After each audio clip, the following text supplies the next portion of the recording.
Aloha, kako everyone on Facebook. Mahalo for joining us this evening. This is the first of 3 interviews for tonight, so thanks for tuning in. The organization coordinating this live stream is HULI PAC, which was birthed from a shared drive to work our system by seeking āina-based equity-focused leadership for our Hawai'i Island community. Now more than ever, we need leaders who are willing to circle back to our roots and instill real change in our communities, from Kona to Ka'u, from Hilo to Hawaii. The time is now to HULI the system. Conducting our interviews tonight are Dominique Pena and Anissa Lucero. Thank you both for joining us. And I'd also like to welcome Michelle Galimba, who's running for County Council District 6. Michelle, why don't you take a couple of minutes to introduce yourself? Aloha, and thanks so much for this opportunity to talk story. So my name is Michelle Miley Galimba. I am running for County Council in District 6. I am a cattle rancher, and I'm also the mom of one amazing daughter. I was born and raised in District 6, South Kona and Ka'u. Specifically, my family has been in District 6 for about 4 generations now. So why I'm running is basically to serve the district and the island, but what I bring to the job, I think, is a balanced perspective and broad experience and a strong work ethic. Being a rancher, that's just like, that gets drilled into you. So I like to get things done and I like to solve problems. So to kind of talk about my experience a little bit more, like it's mostly in agriculture and ranching specifically. And I'm also, I would consider myself a bit of an agricultural advocate, just trying to, help people do agriculture and dispel some of that myth that, it's terrible. It's actually pretty amazing, fun, and rewarding. And work on making it more profitable, because I think that's also been kind of the hard part, making the profitability part. But I think we're perhaps a little bit turning the ship on that slowly. But actually, like within agriculture, interestingly, I've been able to get a lot of experience in other sort of sectors by serving on boards and commissions. For instance, I had the opportunity to be on the board of the Farm Credit Service of Hawaii. So I got to learn about finance and, making loans and what kind of loans farmers can get and how to help farmers get loans. I've also been on the board of HEMIC, which is workers' comp insurance. So learning about the insurance industry and specifically workers' compensation insurance. And I've also been on the board of some conservation groups. For instance, Ka'uhana o Honuapu out here in Ka'u that basically, Malama Honuapu. As well as worked on a lot of conservation easement projects out here in Ka'u to preserve land in agriculture. I'm really proud of that part. Let's see. I've also volunteered on boards at the local, county, state, and federal levels for many years, which kind of gives me, insight into how all of those different levels work and what the sort of job description is for each of those levels. The state is sort of in charge of certain things and the county is in charge of certain things and the fed. So I think that kind of is a good background, just so I kind of understand what is realistic and what we can work on, what a county councilor can work on sort of from the get-go. And all of those experiences, have kind of been about leadership as well. And I was on a Zoom call actually with Vibrant Hawaii about a year ago. And there was this question, like, what is leadership? And one of the people on the call said, the essence of leadership is caring. And I was kind of like, like, I never really thought about it that way. It always seemed like, you have to be like the boss or something. But really, as I thought about it, that really is the essence of leadership. It's like caring for people and caring about things, and making an environment in which everyone can thrive because you care. So in line with that, I think my job is to really to care about the district and the island. And it's not so much to impose, my opinions, but to listen to all the different viewpoints and try to make decisions that will generate the greatest good for as many people as possible. Yeah. That's awesome. Thank Thanks. you. Well, along with that, I think we can start it off with a more a general existential question on what do you value the most, apart from, of course, agriculture, land preservation, or included in that. But for yourself, what do you value the most in your life, in the work that you do? And how do you envision applying those values to help guide Hawaii in its process? Things that what I value, that's a very good question. And it's very sort of deep. I do value relationships. I value relationships almost more than anything. And it's not necessarily just with humans. I really value the relationship with the land and with animals, as well as with people. And that's kind of why I do what I do as a rancher. Because you're just sort of in this big mess of relationships as a rancher. And some of them can be, very uplifting and wonderful and beautiful most of the time, but it also can be very difficult, and hard choices and hard work. But it is really about like helping things to thrive, helping the landscape to thrive. And that's like such a beautiful thing. There's an Australian writer who passed away like a couple of years ago. She was originally from the United States, and she spent a lot of time with the Aborigines in Australia, and she kind of brought over this concept, borrowed it from them, called shimmer. And it's basically when you just see something in nature that's just like so vibrant and alive that it just shimmers, and you're just kind of standing there and going, whoa, that's so amazing and beautiful.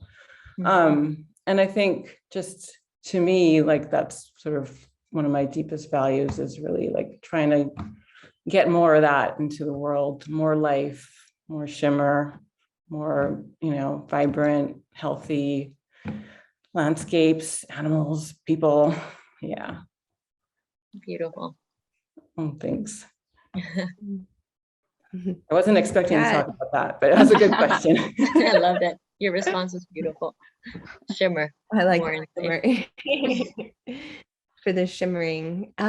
So, with that, shimmering landscapes and, relationship with nature, how would that relate with your campaign that you're currently in, and endorsements or funding that you've received? Well, I would say that, it really does go along with running for county council for District 6, because it is so rural and sort of open space. And that's what, at least most of the community in District 6 feel very, very strongly about wanting to keep it rural, keep it country, keep that openness, that possibility of shimmer, on the coast, like, going down to the beach and just it being not overdeveloped. And so you get those moments and then like taking it back to like just really nuts and bolts about a campaign. Honestly, like, everyone who has given me money so far have just been awesome people. And so I haven't, had to have any sort of like moments of moral quandary about that. So I feel like, I'm supported by people that get that completely. And I guess that's kind of just from my background, having worked with people who are really committed to agriculture, and mostly, in Hawaii, it's small ag, or conservation or community groups. So it all kind of runs together, at least for me. I haven't had any sort of contradictions there. Cool. Yeah. So for your district, what do you see the most pressing issues being for you? Well, yeah, obviously, right now, like the whole affordability thing is just so huge. And just coming from multiple directions, just inflation for basic things like food or construction material, gas, houses, someplace to live. That is a huge issue. I would say this, again, that keeping the country is a very big issue, especially down here in Ka'u. But I think, throughout the district, really. And then I think although, we have a really strong culture of like resilience and self-reliance in general in our district, I still think that like, accessibility to sort of basic civilizational necessities is a big issue, like healthcare, education, even waste disposal, and like, yeah, that is a big issue. Yeah. So with that, and with the affordable housing and trying to keep the country and the sort of things that you mentioned of like having accessibility to healthcare and so forth, like what kind of political actions do you see that could alleviate some of these issues or to help support making them better? Well, like for affordable housing, I mean, that is a really big issue right now. I think everyone's talking about it, especially, in the last year or two, we've just had property values just go through the roof, to the point that like, local people really are having a hard time finding a place to rent or to buy. That I think, it's not an easy problem to solve, and it's not sort of just one thing that you could do to solve it. And I don't think, I think more houses need to be built, but it's not really a question of like building your way out of it, because Oahu has just as much of an affordable housing problem, if not more, than we do. So I think there's sort of like three things that could help with affordable housing. One is that pay needs to keep up with the price of housing. So I'm supportive of higher pay for people who work there. It really needs to keep up. We need to have better paying jobs. I also think we need to get some control on the short-term vacation rentals, which is, it's controversial. Like people who are there are people that, make a living off of that. And that's, it is sort of tough to bring that up, but it's like sort of the greater good kind of thing. It is driving up the cost of housing for everybody else because all of those houses are in the tourism industry rather than as residences. So I think there should be some availability of those kind of accommodations, but I think it does need to get sort of put under control. And then thirdly, I think we need to, motivate developers or regular people, incentivize people to build affordable housing. And then, if it is developers, we need to make sure that local workers stay in those houses. It doesn't just get flipped. So I think we do need to have some kind of regulation around, it needs to stay with an owner occupant or stay with a resident of Hawaii for maybe a certain period of time so that it can contribute to the affordable housing problem. Yeah, that's such a huge issue, right? It's like as real estate values increase, then it just shifts the whole standard of living, and then it just keeps pushing locals out, right? But yeah. So I'm wondering if thinking of more like paradigm shifting solutions to implement, for example, these three that you talked about, an increase in salaries or dealing with the vacation rentals or developer on the developers end. How can the like from county side, is there an internal program, do you think, that has to be set into place to support these behaviors to occur? Or do you think it's more on the regulation side, or is it just a behavioral, more of a behavioral campaign? How do you best see it being implemented in the best way?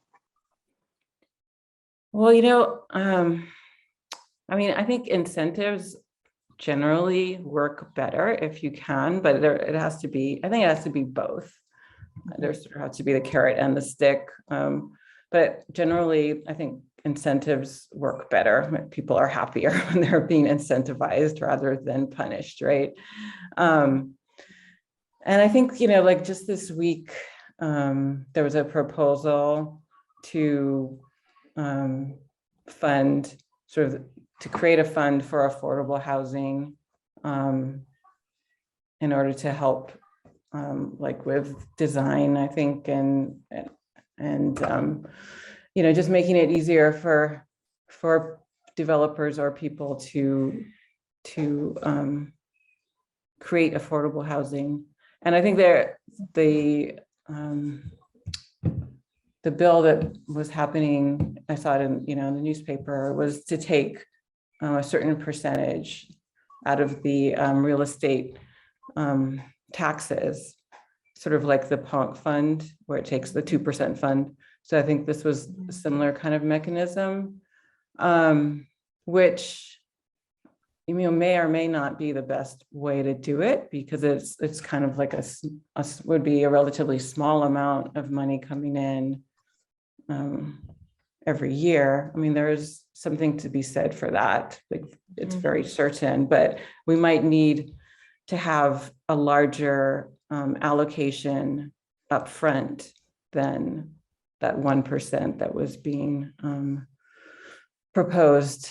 So, and this is kind of the year to do that. So I think creating a funding source that then can go towards incentives to either developers or individual people who are wanting to build a house, working class people, that would be something that the county could do potentially, but we'd have to get it into the budget and, all of the work that goes into actually passing something would have to happen. Thank you for that. So with homelessness being a problem statewide, including on Hawai'i Island, like what would you do to help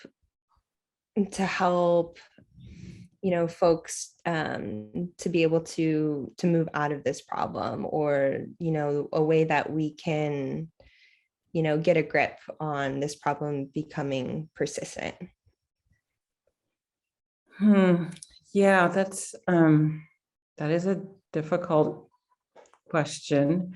And I think that I haven't had a lot of experience, but I have had a little. And I was really surprised.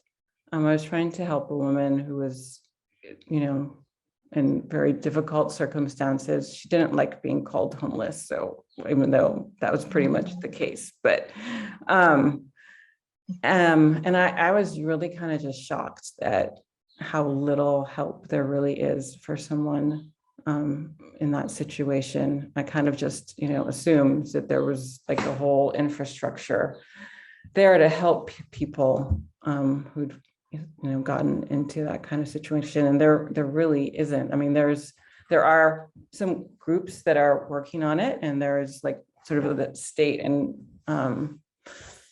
agency, but as far as like just really getting someone into a home, especially out here in Ka'u, there really isn't too much. So I think that needs to have just more attention and funding. Having, more places or shelters for people. Having, I think, some of these small home type communities that is happening on Oahu. And I think it's not, it's sort of not every homeless person is motivated by the same thing. So I think there needs to be sort of multiple solutions to that, including, of course, like, mental health care and social workers that can reach out and get to know them and sort of build up a individual sort of, case manager type of jobs, more of that. Yeah. Yeah, it sounds like, or the way that I tend to interpret a lot of it is, for example, just thinking about affordable housing developments or shelters. I feel like a big lack in it is the inability to respond to the actual needs or ways of thinking or value sets. Like it feels like it doesn't represent with integrity or with transparency what a lot of people, especially locally, need, right? And so a lot of times it comes back to just the representation of like Native Hawaiian understanding, worldviews in the way that the legislation process goes, right? And so talking a little bit more about lands, this question is about occupied lands and just wanting to have your thoughts on the best way to forge a path towards the restoration of such. I don't know what your specific thoughts are on that. So by occupied lands, you're kind of talking about some of the lands that are occupied by like the federal government or Ceded state lands. government. Oh, yeah. Well, I think that, the first part obviously is just like learning that history and having that kind of history more readily known. Because I think, I've had to sort of learn it very slowly over decades, really. And so I think that's like the first process. And then the second is really, I think, just like the hard work of politically and legislatively coming up with the tools to get those lands back into the hands of the people that they should belong to. And I think there also probably needs to be like the capacity building, you know, there needs to be the kind of organizations that have the capacity to receive those lands. So that also needs to happen, I think, in concert with the political and legislative process, as well as I think like the cultural process, you know, of like learning about how those lands came to be ceded and occupied and what could be done with them once we get them back. Yeah, that kind of brings up a topic where we have, various lands that, are zoned as residential or commercial and agricultural. And so, how does, zoning, fit into maybe what's the kind of like the best, well, that also that restoration of the land, right?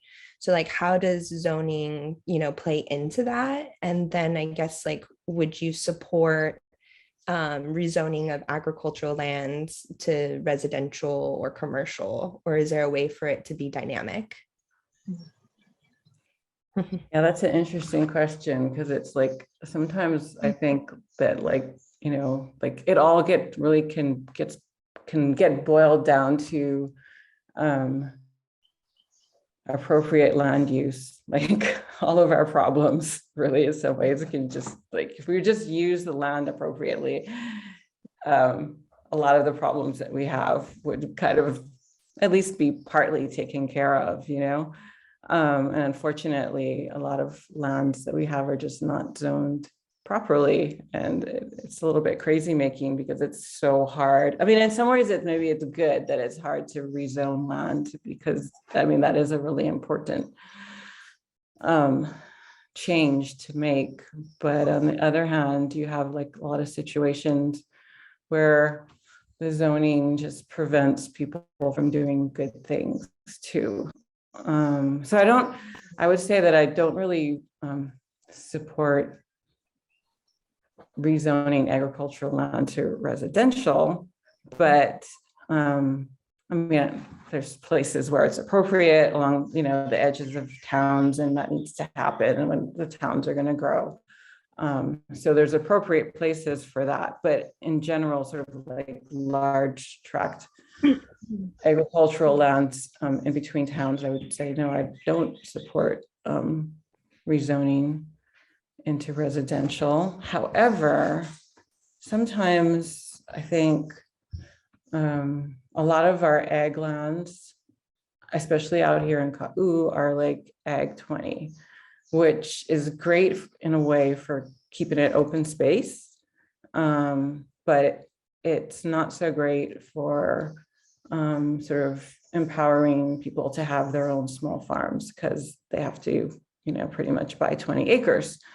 And not everyone can afford to buy 20 acres at a pop, right? So I think there's some case for like thinking about rezoning those kind of lands to make them more accessible to people to do small agriculture, and to increase our resilience and, increase our local food supply. Plant at Ulu, plantation. So yeah, it's like, go ahead, Lisa. I was just gonna say, it's like kind of revitalizing that like plantation or land allotment system that is here in Hawaii, where you were a steward of the land, a resident of the land, but also you were participating in agriculture too. So it's kind of neat to think about that. It actually could be a little bit more dynamic. Yeah, like out here, there's like accounts from like the early travelers coming through Ka'u, and it was really striking because they just all talk about how flourishing it was and how it was so full of these little gardens and farms, and I think that a lot of that well, just multiple reasons, and the impact of sort of Western civilization, and then the sugar plantations and sort of their land use that just really changed the landscape out here, and that's reflected in the zoning. But it would be really great to have, again, sort of flourishing small farms and gardens. Mhm. Yeah. Mhm. Yeah, I agree. I agree with how things are just calling to be more dynamic in so many ways, more integrated, right? And it is, zoning is a great thing, but it's also so limiting in other aspects. And if only we could just combine more ag and urban spaces, and then also people who are in ag zoning that are not really implementing agriculture practices, right? So, and that leads to another question that we had, that is, if you think there should be a mandatory statement for the people who are in an ag zoning subdivision to perform a specific agricultural activity or a certain level of it, do you think that should be regulated to that point? Or what would be the best way to ensure that it's being done? Yeah, ensuring as well. Yeah. Mhm. Oh gosh. I would say that would certainly make it more fair, to, in a sense, to have a certain amount of agricultural activity required, because there is sort of, that is, I think, another sort of factor that drives up property values. Yeah, I mean, on the other hand, I think you'd also have to be not too draconian about it, because sometimes people, it takes them, a while, or even, a decade or so to kind of like get up to using their land in agriculture. You buy it and then you have to sort of fence it and prepare it, and you don't necessarily have the money to do that right away. So I wouldn't want to be so, strict about it that you actually like prevent people from sort of doing agriculture. But I think it also would be good to like prevent sort of just like, well, like, gentleman farms, as they call it, or just, having a couple animals and that kind of getting around the sort of the tax regime, sort of abusing agriculture. So yeah, I don't have any like specific type, types of agriculture and timelines, but I think it's a good point for sure.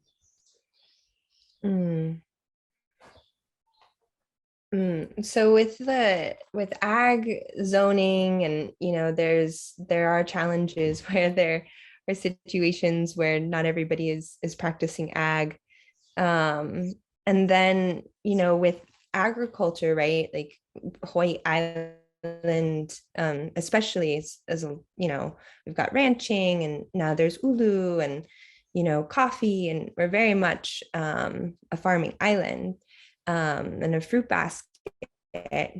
And so I guess what I'm kind of going to is how can, or is there a way that with tourism and agriculture as these sort of main economic drivers, like how could we maybe tie those two together, or ensure that the tourism industry is a service, you know, to our āina and to working families. Yeah, and there is definitely a nexus between those two, I think. Well, there's the negative and then there's the positive. And I think the positive nexus between tourism and agriculture is it kind of helps, people here in agriculture. It doesn't really work to do commodity agriculture, sort of, wheat and soybeans, especially the soil is too rocky and it's too slopey and too humid and all that kind of thing. So it really doesn't, it doesn't pencil out at all to do that kind of agriculture. However, sort of that niche market agriculture that's like, it's very sort of handcrafted and specific and local to Hawaii. That does work. And I think it works well with tourism because I think, tourists want something that they can only find in Hawaii.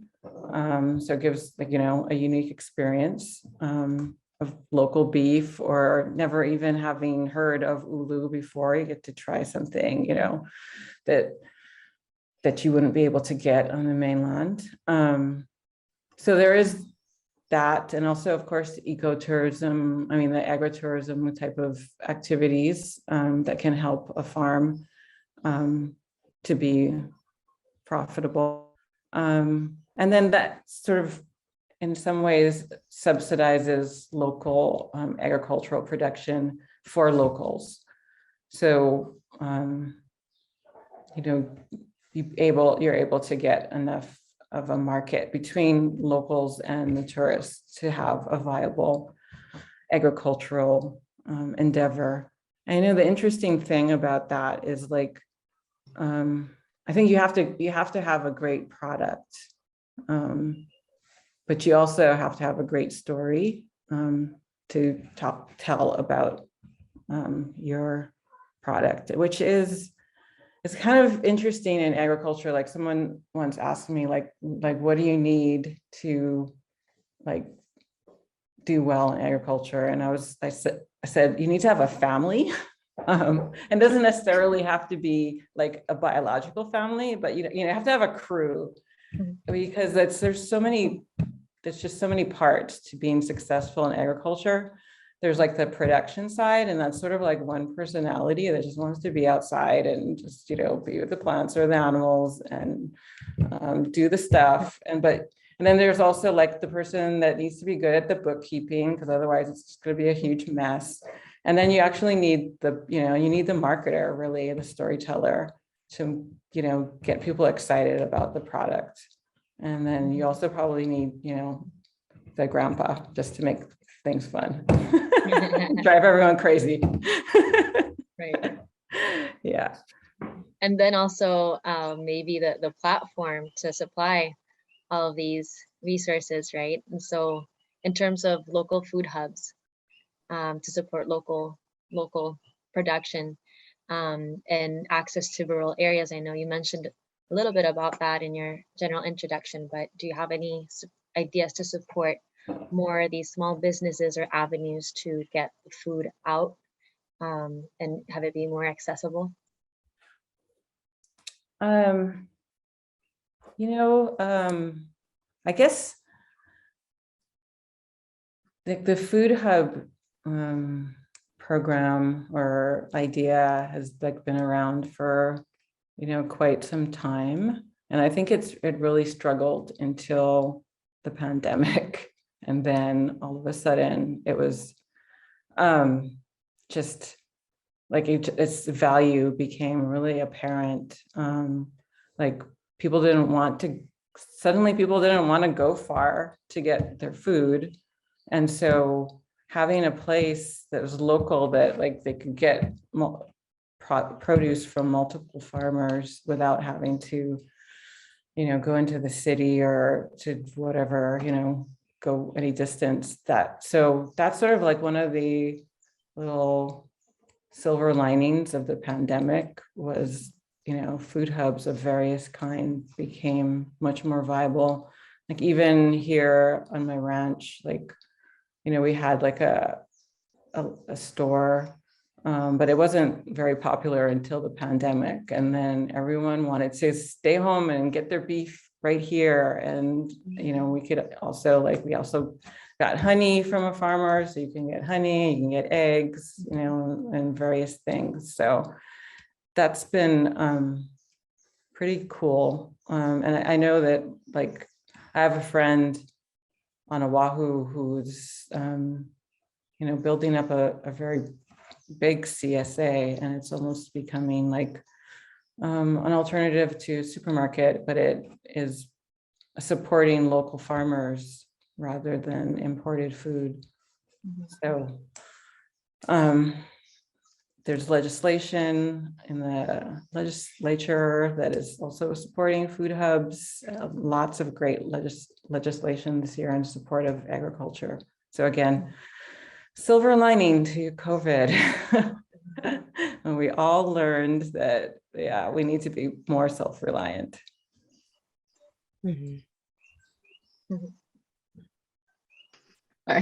Okay, that is our last question for tonight. Thank you, Michelle, so much for joining us. And if someone wanted to find out more about you or your campaign, is there a website that you would direct them to? Yes, it's votegalimba.com. Awesome, votegalimba.com. And then just to recap, so at HULI PAC, we're building something that the political establishment, we believe, has never seen before in Hawai'i Island, a slate of Pono candidates. And so we are also accepting donations to help support those candidates that we're endorsing. So you can also check out our website at hulihigh.com, and all those contributions go directly to candidates. We're also having an event on Sunday to share more about the PAC and some of the endorsements that we'll be making in the coming weeks. But thank you all for tuning in. Thank you, mahalo, Michelle, for joining us and sharing. It was great meeting you. Tough questions, very good questions. Deep questions tonight. Yeah. Good job, Anissa and Dominique. Thank you so much, and keep tuned for the next two interviews tonight. Thanks, everyone. Mahalo, Michelle. Thank you. Bye. Thank you. Mahalo, everybody.